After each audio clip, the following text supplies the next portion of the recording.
রাশ্মিকা মান্দানা পৃথিবীর সবচেয়ে সুন্দর নারী।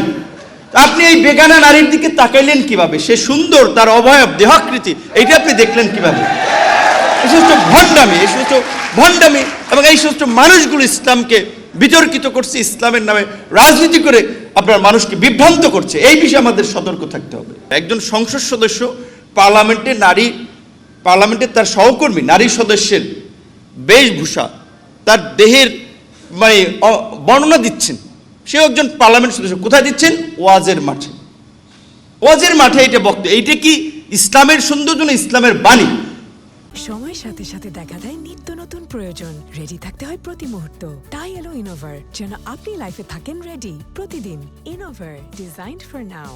রাশ্মিকা মান্দানা পৃথিবীর সবচেয়ে সুন্দর নারী। আপনি এই বেগানা নারীর দিকে তাকাইলেন কিভাবে? সে সুন্দর, তার অবয়ব, দেহাকৃতি, এইটা আপনি দেখলেন কিভাবে?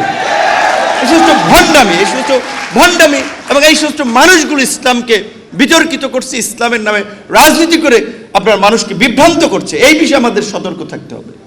তো আজকের আলোচনার বিষয়ের আমি এখানে এটুকুই বলতে চাই যে বিএনপি সংস্কার বিরোধী না, জুলাই বিরোধী না, বরঞ্চ বিএনপির মতো দল আমরা অনেকগুলো সংস্কারের, সাইফুল হক ভাই যেটা বলেছে, গণতন্ত্র মঞ্চ গঠন করি। আমাদের আন্দোলনের হেডলাইনই ছিল সরকার ও শাসন ব্যবস্থা পরিবর্তনের এক দফা দাবিতে আন্দোলন। আজকে আমার এইখানে এসে আসলে খারাপ লাগছে, একটু মনে পড়ে। আসতেছিলাম ফুরফুরে মেজাজে, যে খারাপ লাগছে হুদা ভাইয়ের দিকে আমার তাকালে, কিংবা রাশিদ ভাইয়ের দিকে। তার মতো লোক পার্লামেন্টে দরকার ছিল। এইখানে আসার পরে একটু খুবই খারাপ লাগছে যে সাইফুল হক ভাই একসাথে আন্দোলন সংগ্রাম করলাম, এবং এই মানুষগুলোর কন্ট্রিবিউশন। আজকে ধরেন যদি জামাত শিবিরের ছেলে আজকে হুদা ভাইয়ের সমালোচনা, সাইফুল হক বা রাশিদ ভাই, তাদের কন্ট্রিবিউশন কতটুকু চিন্তা। গত এই 17 বছরে আমার রাজনৈতিক উত্থান 18 পরে হয়েছে, আমরা তখন থেকে কন্টিনিউ করেছি। ওনারা 20 দল 18 দল থেকে আপনার লড়াই সংগ্রাম সব কিছু করেছে। আজকে এই জুলাই গণ অভ্যুত্থান ছাত্র আন্দোলনের মাধ্যমে, যে ছাত্রদের মাধ্যমে তৈরি করেছে, তাদেরকে তো আমরা রাশেদ খানরা আমরা তৈরি করেছি। তাদেরকে এই পর্যন্ত টেনে নিয়ে এসেছে এই ছাত্রদের আন্দোলন সংগ্রামকে। তো কাজে আমাদের নিয়ে অবশ্যই যৌক্তিক সমালোচনা করতে পারেন, কিন্তু সমালোচনা একটা লেভেল থাকা উচিত।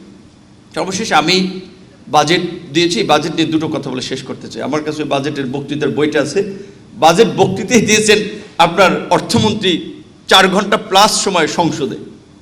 এবং হ্যাঁ, বাজেট যেটা একটা কনভেনশনাল স্টেটমেন্ট বিরোধী দল থেকে আসে, গতানুগতিক একটা বক্তব্য দেয়, বাজেট উচ্চবিলাসী, বাজেট লুটপাট, লুটেরাদের রক্ষা কবচ, সেই এরকম একটা কমন বক্তব্য দেয়। তো আমি এক্সপেক্ট করছিলাম এই জুলাইয়ের পরে আমাদের যারা বাজেট নিয়ে অপোজিশন থেকে স্টেটমেন্ট দিবেন, তারা একটা কনস্ট্রাকটিভ স্টেটমেন্ট দিবেন। সো সেটা দেখলাম ওই পুরানো বাজেটই, পুরানো স্টেটমেন্টই তাদের কাছ থেকে পাওয়া গেছে। আমি অর্থনীতির অত মানুষ না, মাহবুবুল্লাহ স্যার আছেন, উনি বলবেন, কিন্তু বেসিক বা কমন সেন্স থেকে আমি যেটা দেখি, আমরা দীর্ঘদিন ধরে যেটা বলে আসছি যে বাজেটে শিক্ষা এবং স্বাস্থ্য খাতকে সর্বোচ্চ অগ্রাধিকার দেওয়া উচিত, এই বাজেটে সেটা দেওয়া হয়েছে।